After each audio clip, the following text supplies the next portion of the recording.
I was halfway to the elevator when Chad dropped the words like a beer bottle off a balcony. Lazy slacker.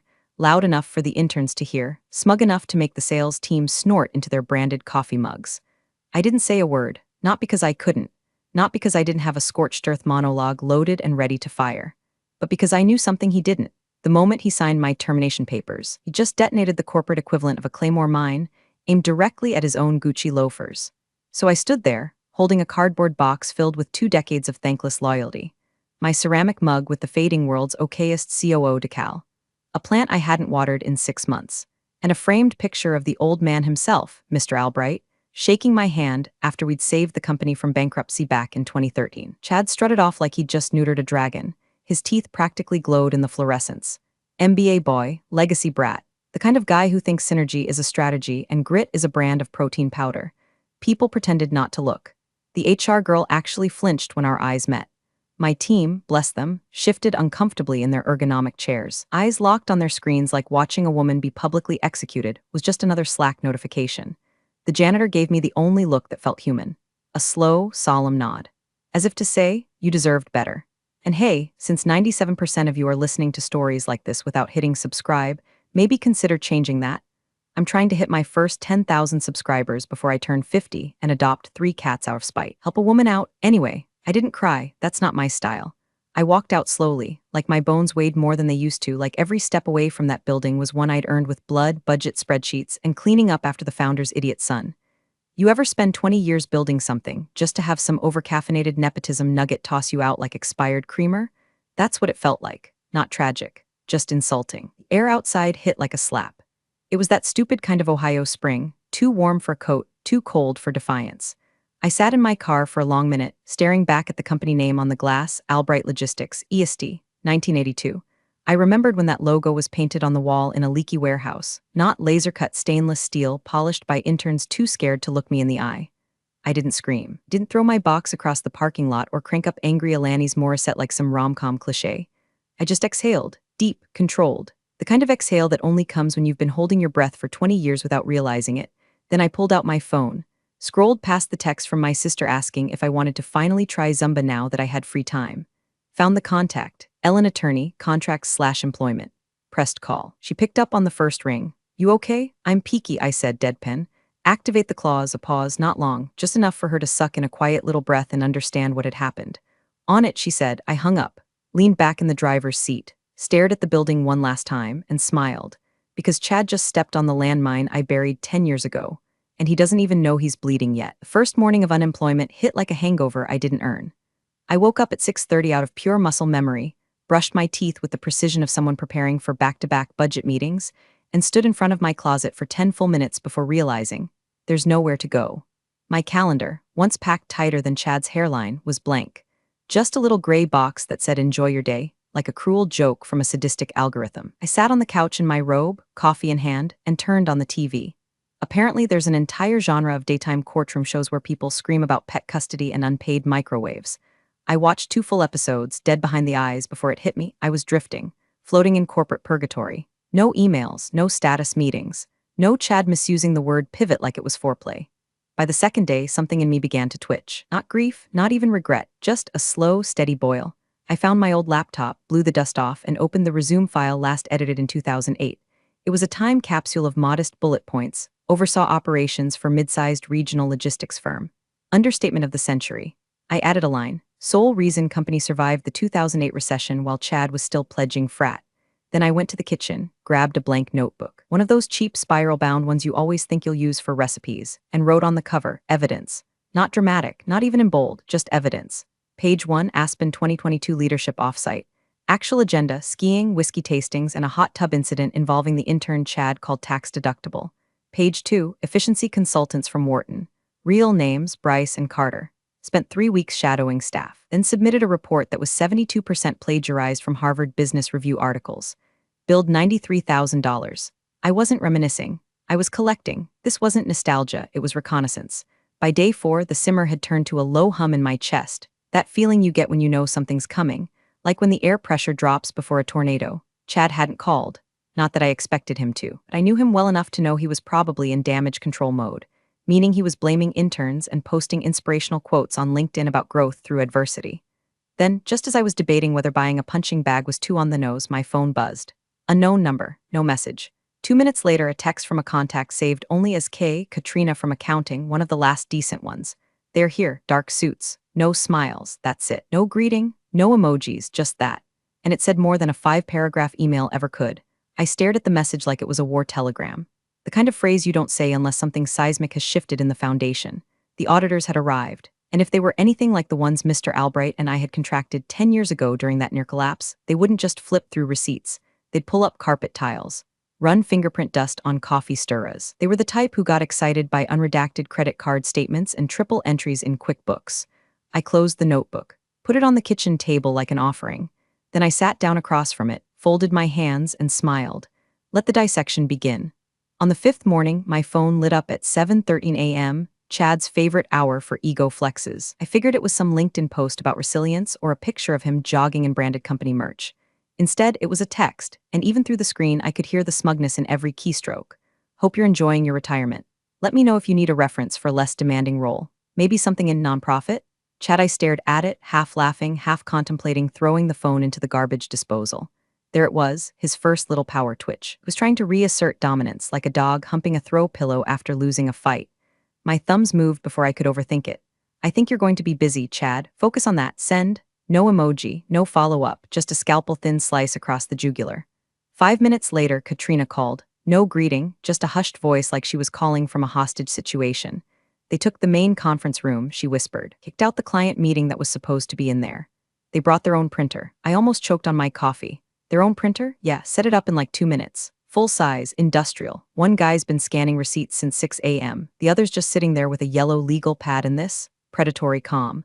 I leaned back in my chair and let that image sink in. The conference room, Chad's ego bunker, the site of so many meaningless innovation strategy PowerPoints, was now enemy territory.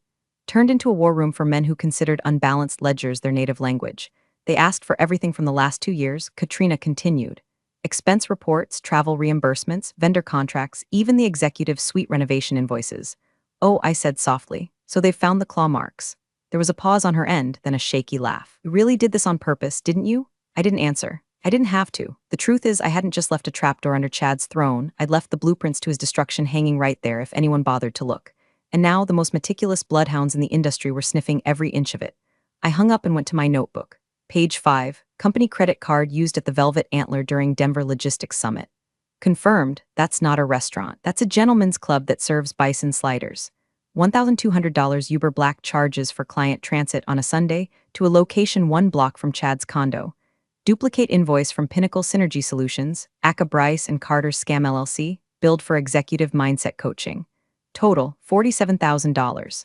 I wrote each one slowly, carefully, like I was documenting fossils in an archaeological dig of stupidity. I wasn't sad anymore. I wasn't even angry. What I felt now was something colder, sharper, a kind of purposeful stillness, like a chess player watching the other side scramble after realizing they moved their queen into checkmate 3 turns ago. I wasn't a disgruntled ex-employee. I was a spectator at a demolition I commissioned, front row seat, popcorn optional, and the first cracks in the building had just begun to show. The letter came in a thick white envelope, too official looking to be junk, too clean to be personal. The return address had no logo, just the name of the forensic auditing firm in plain black type, the kind of understated confidence that screams, "We don't miss." I slid it open at the kitchen table with a butter knife, sipped my coffee, and let the legalese roll over me like a hymn sung in corporate Latin. Dear Miss Hawthorne, this correspondence serves as formal notice of the commencement of a forensic financial audit of Albright Logistics, LLC, triggered under the compliance clause outlined in your employment agreement, subsection 12, C, pertaining to termination without cause. I stopped there. That was enough. It was real, not just strategy on paper, not just a clause buried in a stack of old HR files. It had teeth. It had claws, and now it was awake. I set the letter down and felt the strangest thing. I smiled. Not the gloating kind. Not the movie villain smirk you imagine in the mirror after a dramatic monologue. Just a soft, private upward curl of the mouth. The kind of smile you give a storm that finally arrives after 10 years of drought. My fingers traced the edge of the envelope, and just like that, my mind drifted, 10 years backward, to a conference room that reeked of fear and burnt coffee. It was the fall of 2013. Mr. Albright sat across from me, white-knuckled, pale, and sweating through his button-down. The company was days away from default. Our biggest client had just pulled out, and our logistics system had crashed during peak season. Chad was still finishing his undergrad degree in global strategy, or whatever academic fantasyland let him skip a single logistics class. We were two people in a burning building, trying to save the blueprints. You can restructure it, he'd said quietly, voice cracking. You know where every dollar goes. Hell, you know where every body is buried. I can, I'd said. But I'm not going to rebuild this for it to be handed off to your kid who thinks trucks are just big vans. He'd winced. That was the only time I ever insulted Chad directly to his father's face. Albright didn't argue. He just nodded, slow and broken, and said, then let's make a deal. If I ever lose control, if you're ever pushed out without reason, it triggers an automatic audit, not internal, not friendly. A third-party kill switch. You'll be the fuse, I'll be the fall guy if it ever comes to that. He pulled a legal pad toward him and started writing. It wasn't about protecting me. It was about protecting the company, the infrastructure we'd built, the systems, the staff, the goddamn forklifts that kept this whole rickety empire upright. He wasn't blind. He knew his son wasn't a leader. He just didn't want to admit that the heir to his legacy might be its destroyer. So we put it in writing. Back then, I never truly believed we'd need it. I thought maybe, just maybe, I could groom the kid into something passable, or that Albright would never really step back. But now here I was, 10 years later, with the proof of that pact sitting in my hand, printed on thick stock paper, bearing the seal of a firm known for making CEOs cry before lunch. I pulled out the notebook and turned to a blank page, wrote in all caps, "It's happening." Then I poured myself a glass of wine, yes, before noon, and stood in the kitchen, staring out the window at the rain starting to fall across the backyard. The world hadn't noticed yet. Chad still probably thought this was a speed bump, an inconvenience. But that letter was the first domino. And I knew exactly how far the line of collapse would reach, because I helped lay every single one. It was 11:47 p.m. when my phone rang, Chad's name lighting up the screen like a flare in the middle of a minefield. For a solid minute, I just stared at it, wine glass halfway to my mouth, debating whether to let it ring out of principle or answer and enjoy the unraveling in stereo. Curiosity won. I picked up, put him on speaker, and stayed perfectly silent. What the hell is this? He barked before I could say a word. His voice was shredded raw, not from shouting, but from panic trying to claw its way out through his teeth. They're asking about the Miami lease. What am I supposed to say? They're going line by line through every goddamn document. Who even are these people? I took a slow sip of Merlot. Let the silence hang for just a beat too long. Then I put on my best syrupy sweet tone, the kind you reserve for relatives who only call when they need bail money. Oh my, I cooed. That sounds serious. Is everything okay, Chad? He didn't pick up on the tone. He was too deep into meltdown territory. They have a copy of the lease. They're asking why the budget called it a logistics expansion when it's barely zoned for storage and has no active shipments in or out. They said it's unusual that it was approved without a board review. Unusual. God bless forensic accountants and their pathological understatement. I murmured, twisting the wine glass by its stem. I thought that was your visionary strategy. South Florida distribution synergy, wasn't it? The sound he made was part groan, part growl. It was a branding office, okay? A regional visibility hub. I needed a presence down there. You know that? Oh, I knew. I knew that regional visibility hub was located in a luxury, high-rise 2 blocks from a yacht club. I knew the branding team consisted of a girl named Sierra, who posted more bikini selfies than spreadsheets. I knew Chad only went there when he wanted to disappear from corporate responsibility and impress whatever influencer he was currently calling his networking asset. But I also knew he told the board it was going to be the cornerstone of our East Coast freight realignment, that he inflated projected shipping revenue by 800% to justify the $29,000 a month lease, that he called it future-proofing logistics flow while sipping cocktails on a rooftop bar. Chad, I said, lowering my voice like a therapist mid-session, you should probably talk to your CFO. She's useless. I've already got her sweating like a criminal. They pulled her into the conference room for 6 hours. I don't even know what they're looking for anymore. That's the thing about a forensic audit. It doesn't look for something specific. It looks at everything. Like termites crawling through dry rot, they don't stop at the obvious, they chew until they hit bone. I have to go, he snapped, breath ragged. They're coming back at 8 a.m. They want access to my corporate card statements. Personal ones? Is that even legal? Oh, sweetie, I said softly, you should get some sleep. Sounds like you've got a big day ahead. Then I hung up, not abruptly, not cruelly. Just with a gentle click like tucking in a child who's finally starting to realize the monsters under the bed are real. I sat there for a while, phone face down, letting the silence reclaim the room. The wine was warm now. I didn't care. I was warm too, right in the center of my chest, where smug satisfaction had given way to something colder, denser, more permanent. Justice? No, justice was too neat, too clean. This was reckoning. The piranhas were biting now. And Chad was bleeding into the water. The message came in mid-morning, slipped between 2 spam emails and a grocery delivery notification.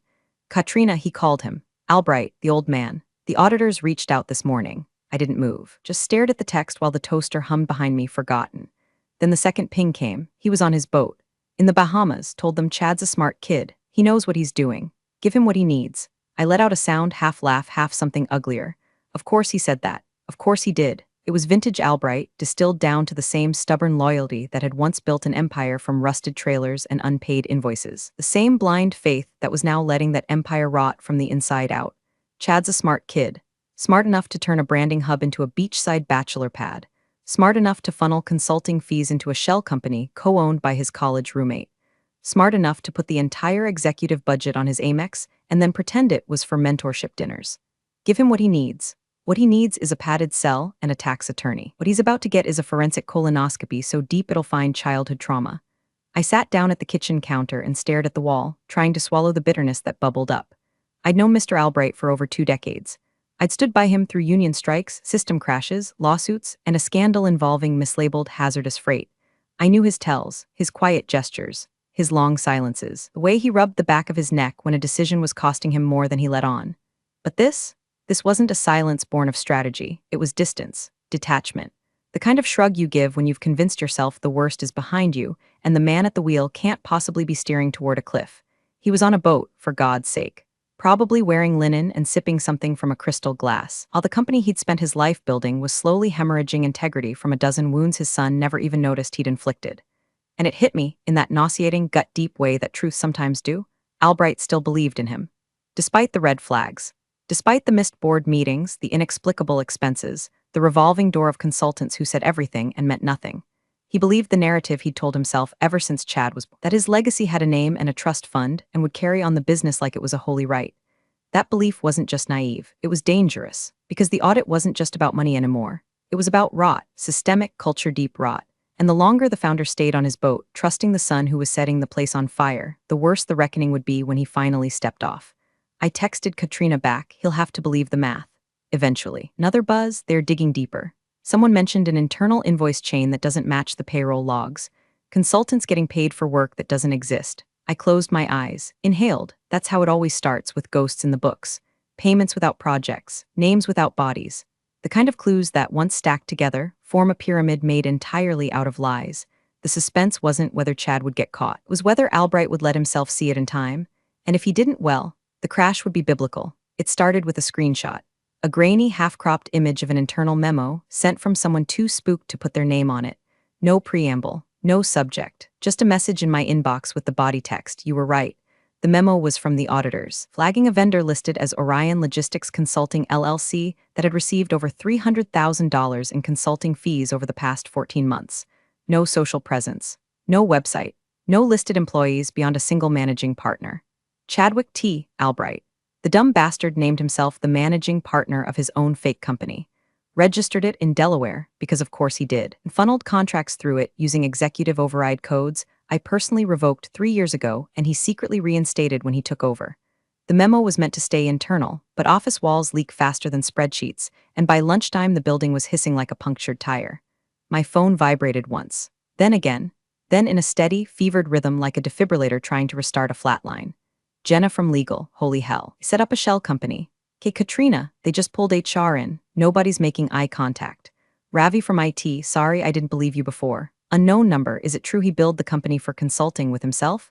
The tone shift was seismic. Just days ago, I was the ousted relic, the dinosaur no one wanted to cross, but everyone quietly pitied. Now, I was the ghost at the feast. The name spoken in whispers. Woman who knew everything before it cracked wide open. And Chad? He called me 5 times, I didn't answer. He left voicemails, rambling ones. The first, still cocky, asking if I'd heard the rumors and telling me it was nothing, just corporate politics. The second, more frantic, asking if I had any paperwork that might explain things. The third was quieter, more breath than voice. The fourth I deleted without listening. The fifth was just, please, just call me. I slid my phone into a drawer, got in my car, drove to the only liquor store in town that stocked the bottle I'd been saving for something, that 2008 Krug Closed Du Mesnil. The kind you buy not because it tastes better, but because you want to feel the weight of the cork in your hand when you pop it. The cashier raised an eyebrow at the price. I smiled and handed over my card. I wasn't drinking it yet, but I was getting ready.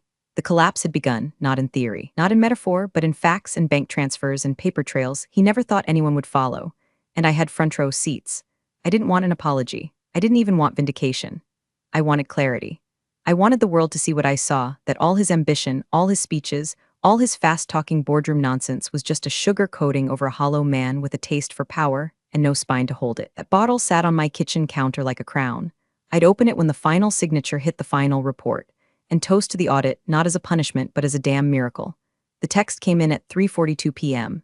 Katrina, he knows, just that, 2 words, but I stared at them like they were carved into stone because I understood exactly what they meant. The second call had happened. The founder had picked up his satellite phone, probably still aboard that floating denial machine docked off the coast of the Bahamas, and heard, in clinical, irreversible detail, that the company he'd entrusted to his son was bleeding out. And the wounds weren't from the market, or the economy, or post-pandemic volatility. No, the knife was internal, personal, and it had Chad's fingerprints all over the handle. The auditors had waited until they had something airtight, something that couldn't be shrugged off as strategic expenses or forward-looking investments. They gave him the full spread: bank transfers, shell corporations, double-billed invoices, contract loops leading straight to Chad's fake LLC. Everything connected. Clean, cold, indisputable. I wasn't on that call, but I didn't need to be. I knew Mr. Albright well enough to picture it frame by frame.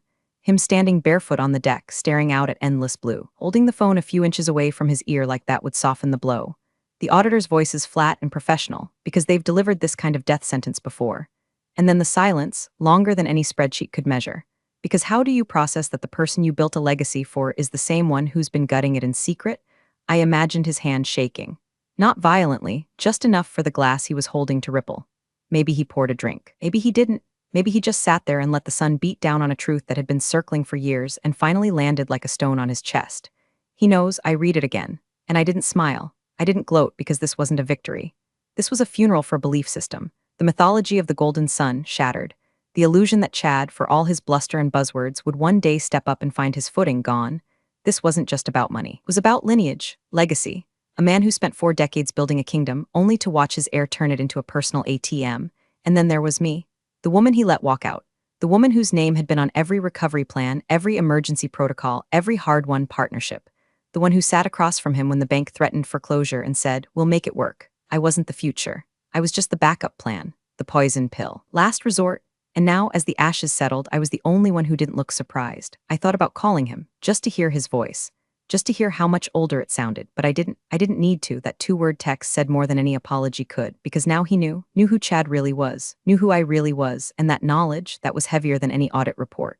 The coffee shop was one of those generic, post-industrial boxes with reclaimed wood tables and baristas who looked like they'd cry if you ordered a frappuccino. Neutral territory, no logos, no nostalgia, just sterile air and the quiet hiss of an espresso machine behind us. I sat in the corner booth, facing the door, old habit. He walked in looking like a man halfway through an autopsy. Mr. Albright had always carried himself like the room owed him silence. Even in his 60s, he was the kind of guy who could make an entire boardroom shut up with a slow blink. But not today. Today he looked 10 years older. His hair was thinner, his tan was patchy, and the suit, tailored and expensive, hung off him like grief. The weight of realization does that to a man, especially one who raised the mistake with his own last name. He didn't order coffee, just sat down across from me, eyes heavy, lips thin, no pleasantries, no fake warmth. Just a man dragging a rusted chain of shame behind him, link by link. Between us, he placed a manila folder. No logo, no label, just thick enough to feel important. He pushed it toward me. "I didn't know," he said quietly. "Not sorry, not quite, but it was the closest he'd ever get." I didn't touch the folder. I let it sit there like a loaded weapon. Instead, I looked at him. Really looked. The eyes that once lit up when I saved his company were dull now, sunken into sockets that had seen too much too fast. The boat in the Bahamas, sold. The house in Vermont, mortgage under review. Chad, out, criminally charged. The auditors hadn't just found the skeletons, they dragged them into daylight, dressed them in a suit, and subpoenaed them. He laced his fingers together, took a long breath. They want to restructure immediately. Legal actions are moving ahead. There's a cleanup plan, but it needs execution. Someone who knows the bones. I raised an eyebrow, said nothing. "I need you," he said finally, voice cracking under its own weight. "Not as a consultant, not as a deputy, as CEO." He looked down when he said it, couldn't even meet my eyes. I finally opened the folder. Inside, a formal proposal, compensation, reinstatement, full authority. It read like a corporate redemption arc, one they wanted me to star in.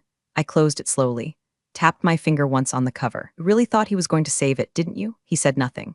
I leaned back in my chair watching him, not with hatred, not even with pity, with clarity. Because this offer, this meeting, this table wasn't justice. It was inheritance by fire. They'd burned the kingdom down, and now they were asking the woman they banished to sift through the ashes and rebuild the throne.